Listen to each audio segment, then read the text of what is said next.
Okay, what I'm going to do now is I'm going to play some clips for you. So what I'm going to do now is I'm going to play some clips for you that show about Bryan's autoerotica with blood.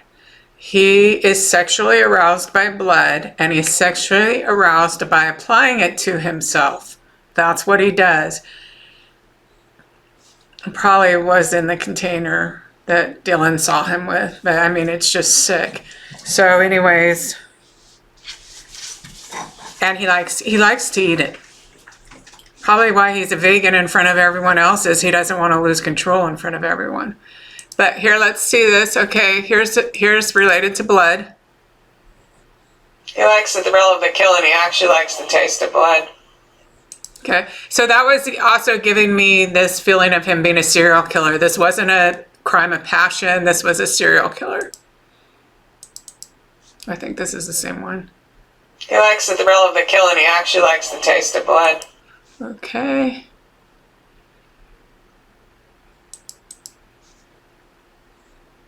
The difference is with him is he likes that blood. He's not eating it. He just put it on himself. So this is on the reading from 11:22, and when I say he's not eating it, it's that second. I would hate to say this to you, but he probably put a little blood while he was up in that room. How this knife sheath fell off, what was he? Did he have it around his waist? I mean, that's another story. But I mean, real quickly, I'll say if you haven't watched my other videos, you should, because in early December, Fox News talked to neighbors, and the neighbors said they specifically noted it was like 6 in the morning when they went up to go to work or something, and the front door was wide open at 1122 King Street. There was rumors that Bethany had seen someone go out the front door, and Dylan, of course, talks about someone going out the back door. And so social media was ablaze, accusing one of them of being a liar, when I made a video and said, actually, both things are true.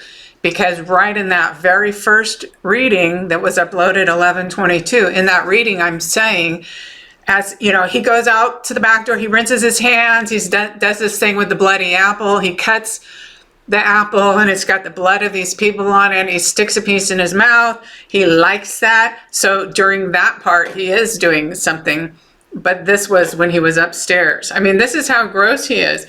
And somebody sent me a screenshot, and I wish I put a title on it, but as we know, Bryan did nods to multiple different serial killers throughout this whole crime.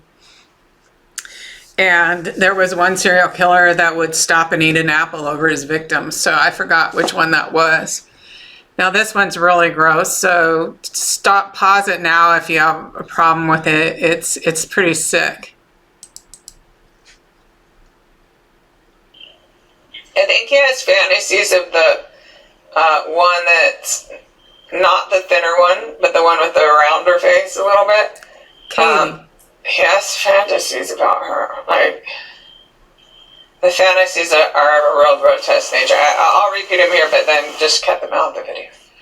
That's going to be the last thing she sees while she's alive. Like, that's the feeling he has in his head. What happens, so he doesn't really get to do his fantasy, because I think she started to wake up or something, so he slit her throat too, just to,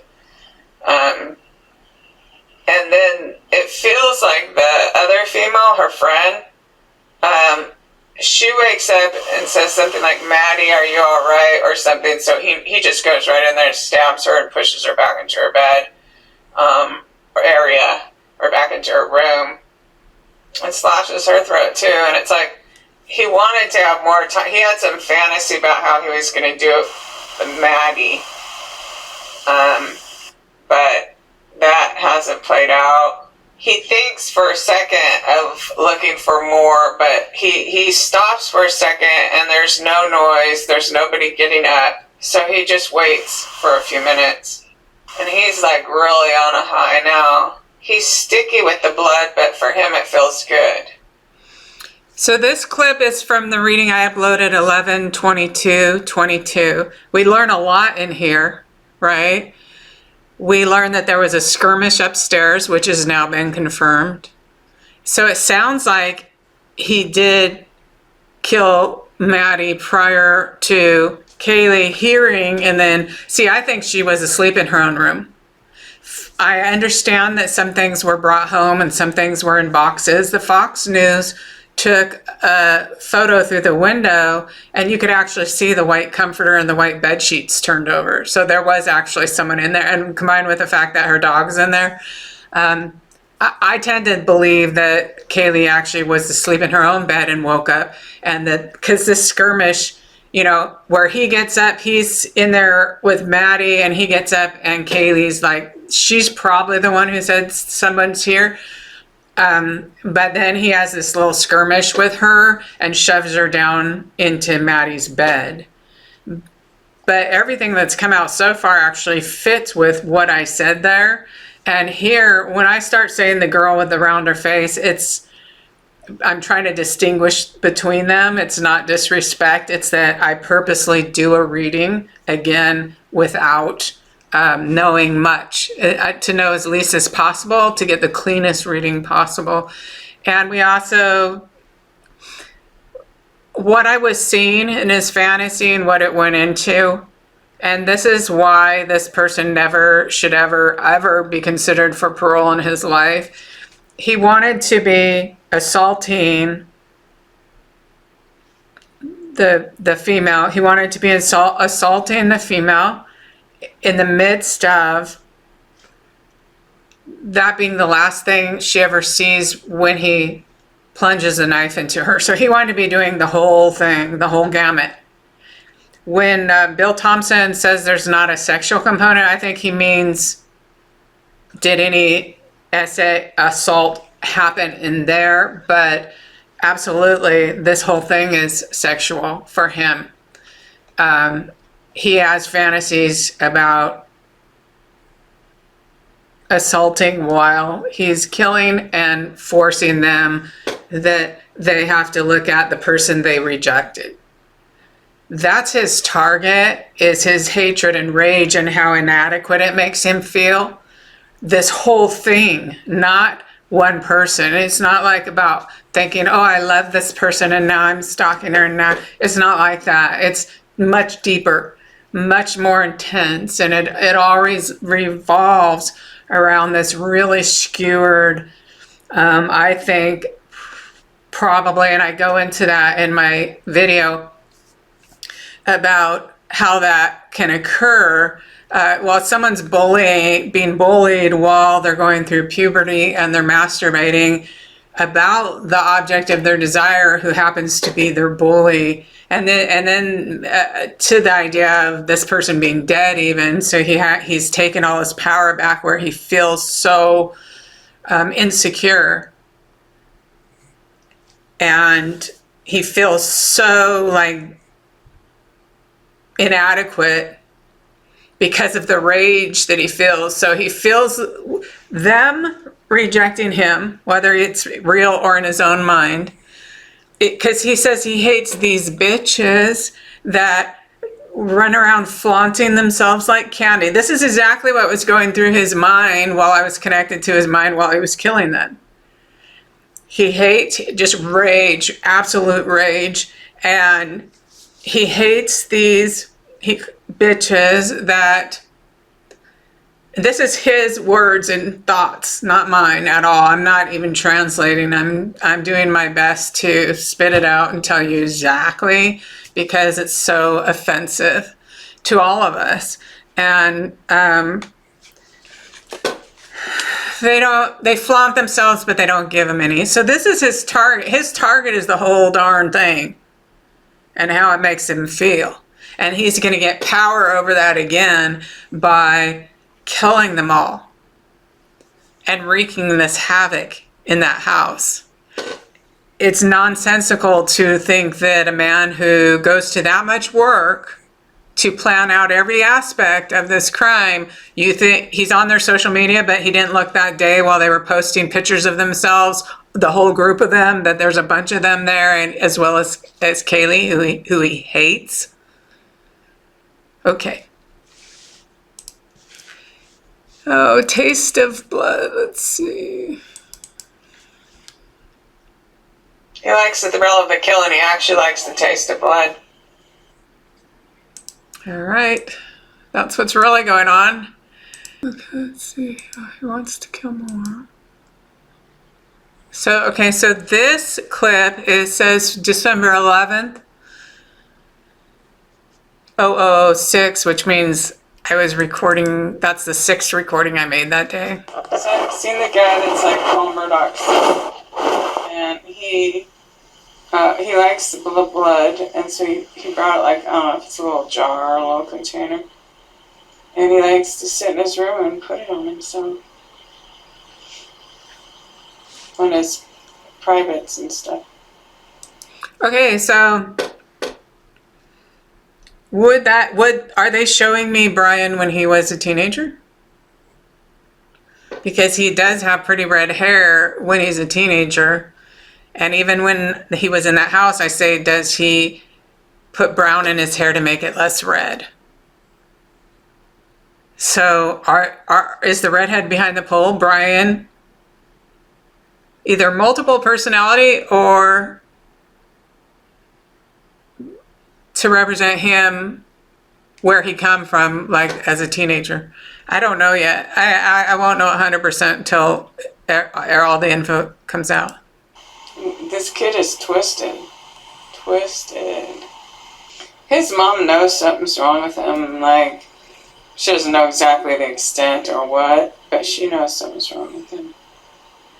Here's about the energy explosion. So how they showed it to me, like if you had an orgasm, but it was like strong enough to blow the entire top of the house off. That's how ecstatic he felt. That's why I always get annoyed when I say people go, oh, he probably didn't kill the other ones because he was tired. It's like, are you kidding me? He's probably awake for 3 days. He was ecstatic. He had no remorse. He took pleasure in what he just did. He took a minute to stand there and look at it. Here's a clip about that. Before a certain time. It's like right now there's still an explosion of energy. There's still an explosion of energy. I don't know if you can explain that. The energy of this person who did this. And it's like, that explosive energy is all throughout the house in those upper 2 stories. They're showing it to me like this big disc that's just enveloping that entire area and the air outside.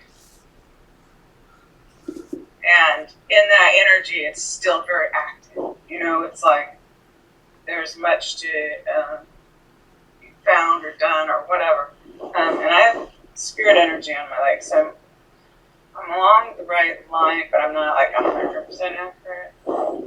Maybe talking a little too much off the. Okay, so they're saying it's okay, just settle in. Okay, so that I'm just. Okay, this next clip is also from 11/21, and it's about stalking Kaylee. Now the stalking of Kaylee, which I call the stalking, but okay, so him trying to hit on her or pick her up or whatever. He's wearing the black hoodie. I described that. I said he's near 30 years old. He's around 6 feet tall. He is 6 feet tall. He was 28. And I said he had brunette hair with wavy on top. Clearly I was seeing Bryan. The one thing neat about that Dayline episode too is they confirmed that black hoodie. But so in that first reading, I describe him. I describe he comes out of one of these bread shops and he follows the rounder faced girl, which is clearly Katie, waiting for her friend to get off work. Like, okay, that's really sounds like Kaylee. So this is a couple days later. Here's what I said again about Kaylee. And then in one of them, the readings, there's a full 6 minutes just on him following her downtown and details about that. And it's too blurry to even put up. Okay, hang on. Person, when they showed me this one time, and it's hard to know a day or night, so if I said that would be like a detail that's a hit or miss. But it feels like, yeah, and I've spirit energy, like she was waiting for her friend one time. So, for her friend to get off work. And he came out and talked to her. She was sitting at those benches that kind of wrap around the trees. And coincidentally, that's where that grub truck thing is. They showed him talk to her there, and that one I think was the curvier, the more dominant one. Yeah, I got a big chill on one leg. So he talked to her there. She wasn't interested in him. Okay, so that reading was done November 21st, 2022. And I never listened to it till about 2 or 3 months ago. And we did talk about it on a live stream and played some clips and stuff. And that is in my playlist. But so you can hear about, though, where I'm describing him and him following her. So this just expands on it. But what it does make clear is I feel comfortable saying that that was Kaylee that he was trying to talk to that day. So, and here's about this rage disorder. Listen to this. So, yeah, he has rage disorder. I've just seen him stabbing girls, and it's like, gee whiz, It's pretty, a lot of anger while he's doing it. I can see what the coroner meant. Besides just the number of stab wounds or whatever, it's just like rage. It was in the reading that one came out of, and it says 11:21 about the rage. It was also talking about how he felt inadequate from the real or perceived rejection of girls like that. Those girls maybe, but girls like that.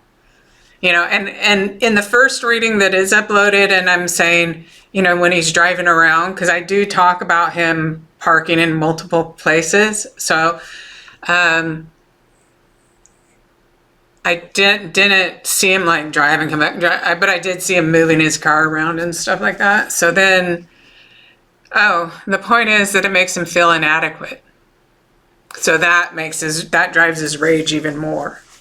Because he feels inadequate because he can't have these girls, and then he resents them because they're kind of flaunting themselves all over, and they reject him. So to just try to say he had this love of wish for Maddie and just went in the house and didn't want to kill anyone else, it shows a complete lack of understanding of the psychology of Bryan Kohberger, and I really believe that I have nailed it far more than anybody I have seen in the last 2 years as far as being connected to his brain. I was connected to his brain, okay? These were the thoughts he was having at the time he was doing the killing. During the actual killings, like when he would get to one room and we're in Ethan's room, they disconnected me. My spirit guides, they disconnected my brain every time when he entered a room, but I was like at the doorway of the room. But like for Ethan's, the first time I looked down, like I can't stop them what they're doing out there, but I can try to make myself not have to see it. And then when he went to, then I even mentioned he skips the next obvious room. So I'm picking up, we all know there was Dylan in there, right? But at the time, people thought Dylan's room was downstairs, but still I'm noting there's a door that would make more sense to go to, but he doesn't because he wants to get to the other room. But I have him going in and stabbing Ethan. So clearly they would have to say there's some blood from Xana upstairs, but it has to be more than that could be tracked or dripped, like small drips. It would have to be absolute blood splatter. And then it would be interesting for me. So I'm looking at that. I'm going to look at that and see what happened and see what's up. See if I can debunk their thing, or if I have to say, wow, that was weird, because that was when I was out of my body and it was like I was there in 3D. Let's see. In one of them, I'm also talking. Okay, see, here's Motive rejection. Let's see. So he feels the energy of the guy who does this feels like, obviously he has a lot of hatred, and that's obvious, but I'm feeling his hatred right now. His hatred in general, of just feeling like, kind of like there's all this fresh candy around town, but he can't have any. And I have chills on my legs about that. Rejecting him. Yeah. So, and no remorse. And he has no remorse or anything like that. None. No. Let's see if this one's any longer. No remorse. And he has no remorse or anything like that. None. No remorse. Not only did he not have any remorse, but he was celebrating. So in the first reading, the one uploaded, and I'm saying, did you leave town? Does the killer leave town? Yeah, so I'm getting that sense of going out there. In one of these subsequent readings, I'm talking about he was driving down the highway and he was waving his hands around like, yahoo, yay! Like he's so ecstatic. He's like yelling and waving his arms around about how happy he is about what he'd just done. He was happy about it. He was really happy about it. He likes the thrill of a kill, and he actually likes the taste of blood. Okay. And some people are just like, when I put that up, they're just like, you said he's a, vegan or whatever? It's irrelevant.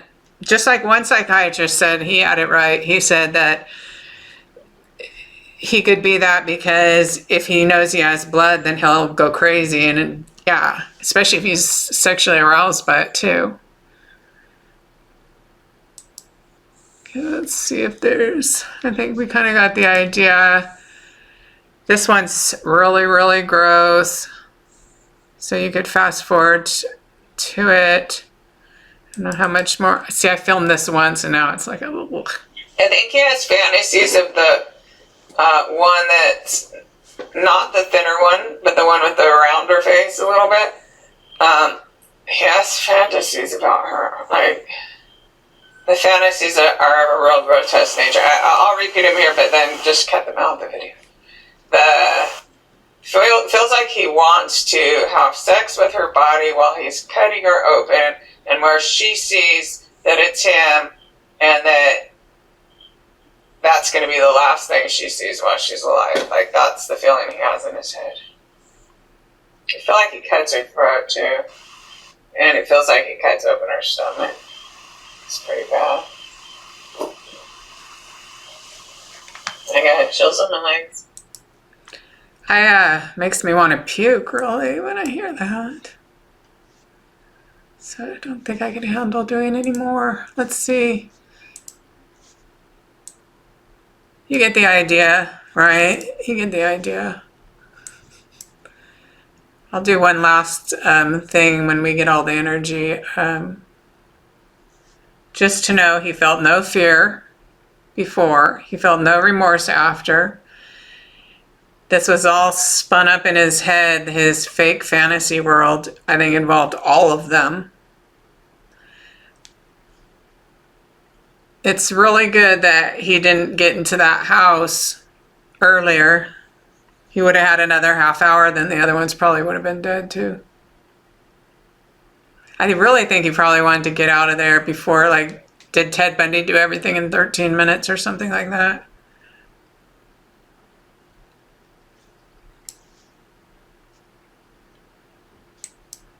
The killer lives in Pullman. They'd been in the house before. Yeah, he's gross. And about the knife is like a trophy for him. He really values the knife he used. And it would feel more like when he went to the hunting cabin, he buried it in a special place to be able to preserve it, because it's like his trophy. Like, that's what it feels like. And he has no remorse or anything like that. No remorse. Very interesting. I'm sure there's some more, but it just makes me grossed out. I'm doing in subjects, like Maddie as target versus Kaylee as target from my different readings. it's really not about one or the other. It's really not. It's someone so consumed who, one, he has structural defects of his brain. The part about the fear and the part that it doesn't even exist. You know, maybe he feels a little fear based on self-preservation about what he's going to deal with at the jail, but it's based on himself. He didn't fear anything. Okay? He was completely comfortable. He was completely committed. And he went in there like all business. He would have liked to have more time to fulfill the fantasies that I talked about. They're sickening and gross.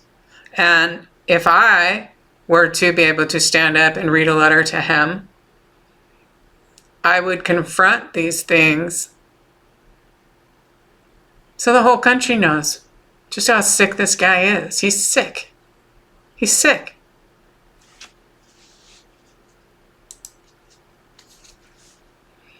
If you look at my playlist, there's a bunch of readings. There's also, like I did a video on motive. I'm going to tack that one on right now. It really does some explaining about all this. And there's a lot more coming. There's also, I have a lot of readings that are on other people's channels. And so if somebody puts up one of my readings on their channel, then I put a link to it. So definitely check out my playlist for this and all other readings you might be interested in.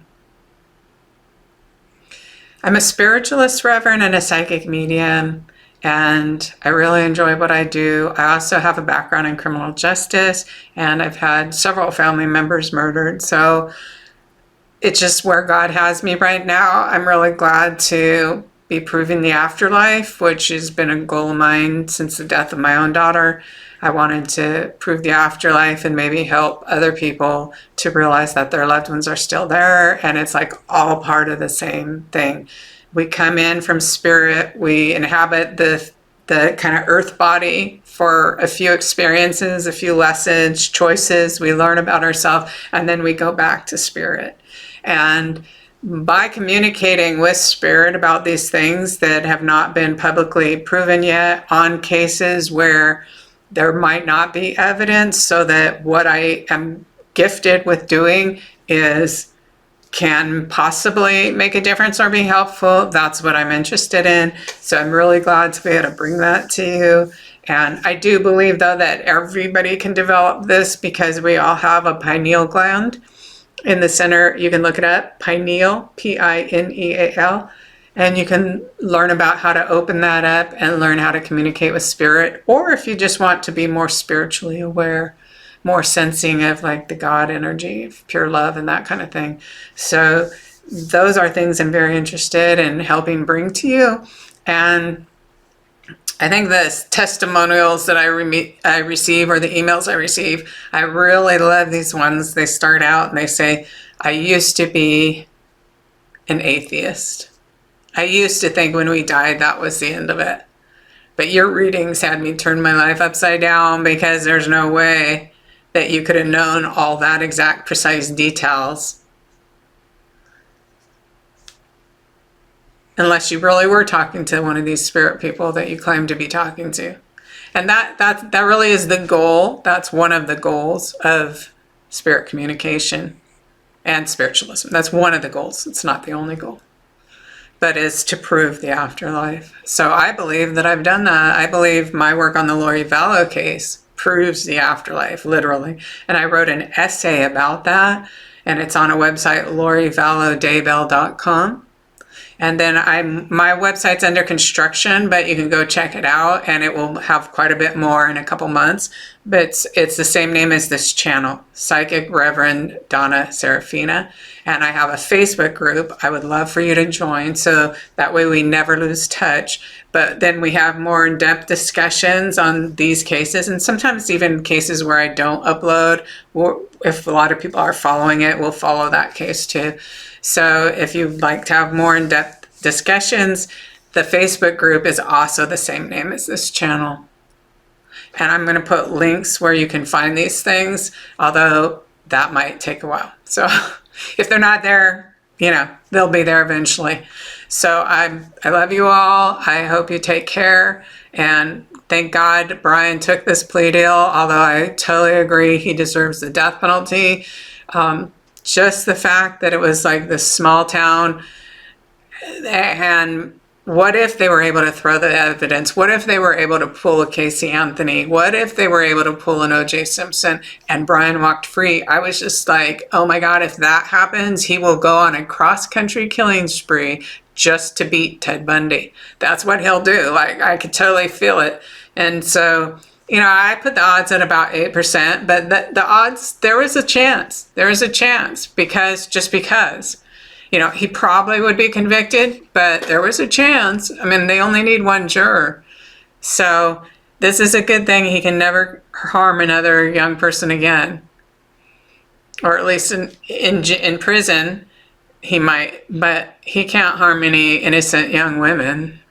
You know, so that's a good thing. He won't be out of prison. And prayers for the families and the friends. And you know what was really good? I watched that Amazon Plus, is that what that's called? Oh, Amazon Prime. I watched this. It says When Night Falls in Idaho or something like that. It's this most recent documentary that's out.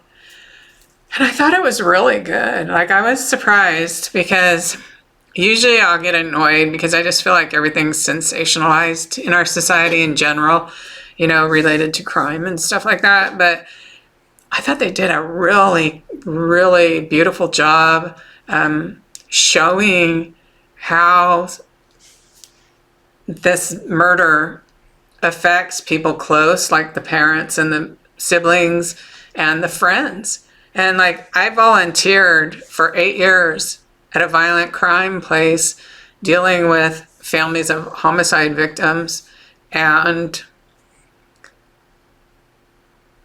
the average homicide has 25 secondary victims whose lives are actually never going to be the same. Whether they're high profile or not. I mean, there is on all things related to this. It's kind of like the mainstream media is threatened by social media creators. And so they keep on every high profile criminal case, you'll notice the media swoops in and they want to make the social media creators look bad. But the reality is they shouldn't even be concerned about it. What they should be concerned about is within a couple of years, AI is going to be writing all those articles. That almost nobody's even going to bother going to websites. They're just going to look at what's on AI. And that is a bigger threat to mainstream media than social media. But social media is here to stay. So either way, I don't think they were all that hard on social media. They might have done their little thing, but that's kind of like what mainstream media is trying to do to try to see if they can squelch competition is what it is on that. So, but there was a fast clip of me in there, right? And I appreciate the fact that they put my name, because nobody asked me if they could do that, but I noticed Paramount's done that too. I noticed that they do that, so maybe it's okay. But as long as they put my name, I'm good. You know, that's fine. The way I feel about it, they weren't insulting me directly, but the way I feel about it is somebody can come to my channel and learn the truth. They really can. Like, I think Vanity Fair, I don't think the lady understood mediumship. It would have been good if she had contacted me about that. I'll probably do a little video about that, but you know, it is what it is. And when people come to my channel and spend a little time, they learn about it, and that's what's important. What's important is teaching people the afterlife and helping to find clues in crimes where there isn't any clues. So, you know what the thing is? People go, oh, Steve Gonsalves shouldn't do this or shouldn't do that. It's like, how the hell would you know? If you haven't had your child murdered, don't even freaking have an opinion. That's my opinion. Okay? You can't tell someone how they're supposed to think or feel. You know what? It's like people look at Stacy Chapman, right? I probably got that wrong too. Ethan's mom. And then look at the Gonsalves. Both are right. Nothing's wrong with either one. They can do whatever they want. And both are normal. Both are right. Like, literally, I was probably acted more like Stephen Christie when my brother was murdered. And I spent 3 years trying to get justice. And then when my daughter was murdered, I was so shattered I couldn't even get out of bed. I didn't even return the phone call of a reporter. So, I was broken. And I already knew. See, I think that's part of it. Is like I already knew. Just from my own personal experience that there wasn't going to be a single thing I could do that was going to bring my daughter back. And 8 years volunteering as a victim advocate, I already saw like the mass depression that can set in at the end of a trial because they thought they were going to feel better.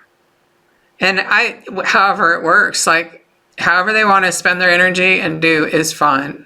But I'm just saying for me, there was nothing that I could use to get myself to be able to function, much less fight a fight, All I could do was survive. And so I think no matter how people, and even now what I do is, I don't think about Nicole's death. I try not to think about Nicole's death. What I try to remember is the good memories that I have of her in the physical world, and I try to build the relationship with her in spirit at this time, how it is now. That's what I focus on.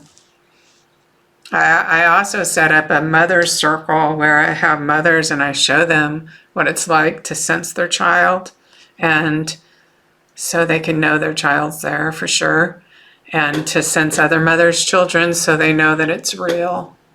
So I really feel good about that. Okay, let's see if there's anything. There's a lot of subjects. I've broken this down now. There's 45 subjects. But today I want to just go over this, so I'm just going to play this movie for you that I also uploaded before.